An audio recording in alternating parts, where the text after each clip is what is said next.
আজকে আমরা শিখব লম্ব বৃত্তকার শঙ্কু সম্বন্ধে। এই যে ছবিটা আছে, এই ছবিটা শঙ্কুর ছবি। এই ছবির মধ্যে এই নিচের দিকের অংশটাকে বলা হয় ব্যাসার্ধ। সোজা উপর দিয়ে যেটা উঠেছে তাকে বলা হয় উচ্চতা, আর এদিক থেকে এদিকে যেটা গিয়েছে একে বলা হয় তির্যক উচ্চতা।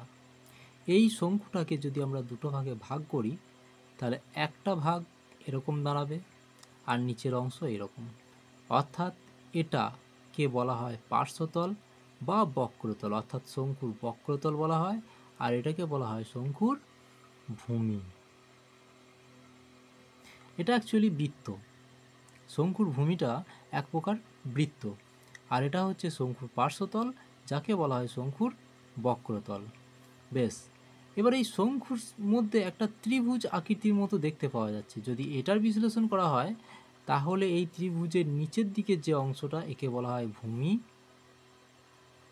সোজা উপর দিয়ে যেটা উঠে গেছে তাকে বলে লম্ব, আর এই দিকটাকে বলে অতিভুজ। এবার আমরা জানবো এই যে শঙ্কুর যে পার্টগুলো একে কি বলা হয়, প্রত্যেকটা অংশকে কি বলা হয়।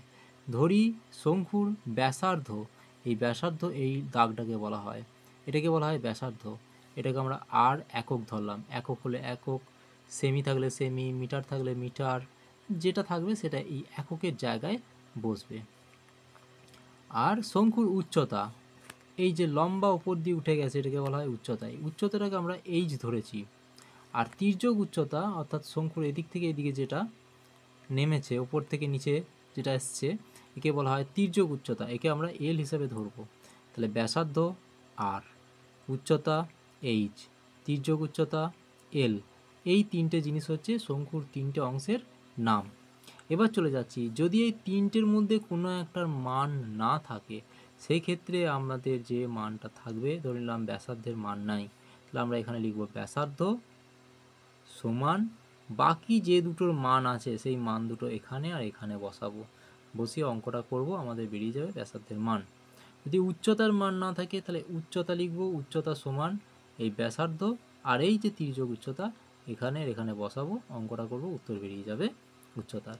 সেই একই হিসাবে যদি তির্যক উচ্চতা না থাকে তাহলে তির্যক উচ্চতা সমান ব্যাসার্ধ আর উচ্চতা, এই যে মান দুটো আছে এই মান দুটো এই দু জায়গায় বসাবো, বসিয়ে বর্গ করব, অঙ্কটা বেরিয়ে যাবে।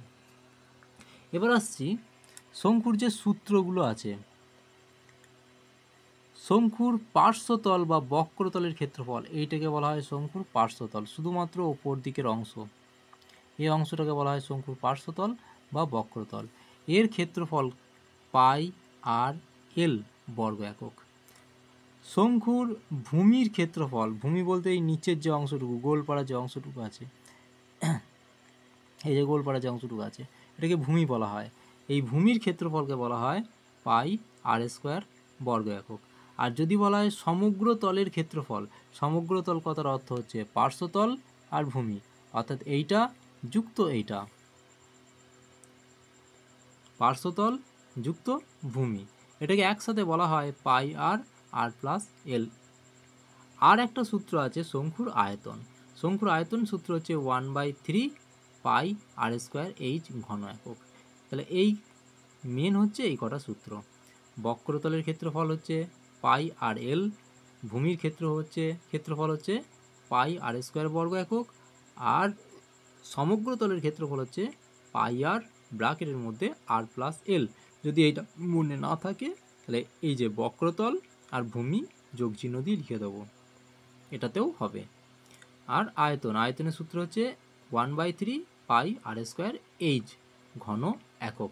যেহেতু আয়তন তাই ঘন একক। আয়তন না থাকলে ক্ষেত্রফলের ক্ষেত্রে বর্গ কথাটা আসে, আয়তন থাকলে ঘন, ক্ষেত্রফল থাকলে বর্গ।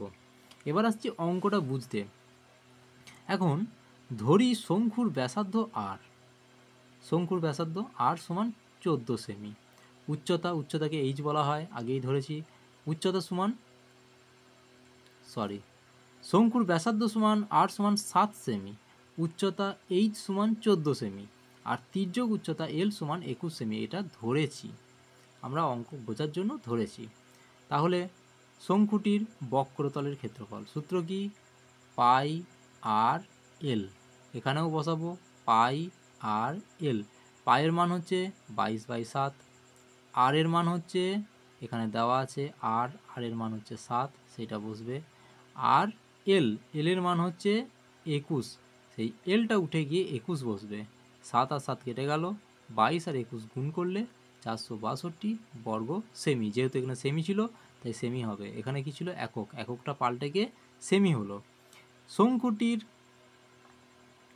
ভূমির ক্ষেত্রফল। ভূমি হচ্ছে এই অংশটা, এই নিচেকার যে অংশটা, এটিকে বলা হয় ভূমি।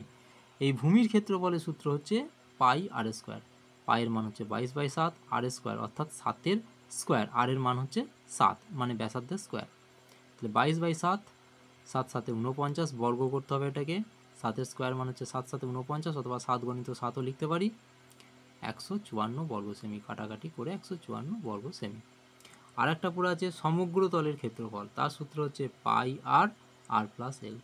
22/7, আর এর মান হচ্ছে 7, ব্র্যাকেটের মধ্যে পুনরায় 7, আর এর মান বসবে। আর এল মানে তির্যক উচ্চতা, যার মান হচ্ছে 21 বর্গ সেমি।